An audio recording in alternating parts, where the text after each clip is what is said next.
Kaumani ng batikos mula sa ilang mambabatas at mga tagapagtanggol ng karapatan ng kababaihan ang naging pahayag ni Quezon City Representative Bong Suntay kaugnay ng atres na si Ann Curtis.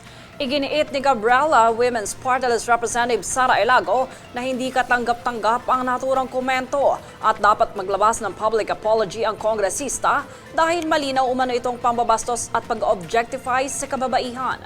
Ay naman kay Senadora Riza Ontiveros, walang dahilan upang bigyang katwiran ang naturang pahayag at dapat alalahanin ng mga opisyal ng gobyerno ang mga probisyon ng bawal bastos law sa gender-based harassment.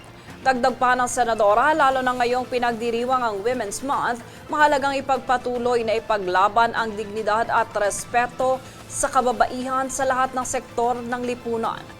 Samantala, nandigan si Representative Suntay na kinuha lamang umano sa ibang konteksto ang kanyang naging pahayag at giniit na siya ay sensitibo sa usapin ng gender.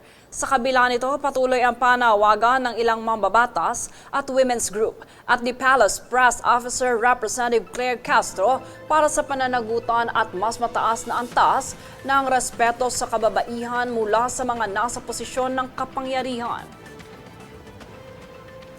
Na-offend ako para sa lahat ng kababaihan, lalo na kung ipagmamalaki pa na karangalan ng isang babae na siya ay pagpantasyahan. Dapat ba bang ipagpasalamat na ang lalaki ay nag-iisip ng malaswa sa iyong pagkababae? Nagkataon lamang siguro na siya ay nakasuot ng isang suit, nakaharap sa isang mic, at may titulo bago sa kanyang pangalan. Kung nagkataon na ang lalaking ito ang nagsalita ay nasa isang kanto, nakahubad, at sinabihan ng isang babaeng naglalakad, na ini-imagine ko kung anong ginagawa ko sa iyo kasi ang ganda mo. Magkaiba ba yun? Kung ordinaryong tao ang gagawa o ang tao ay supposed to be isang honorable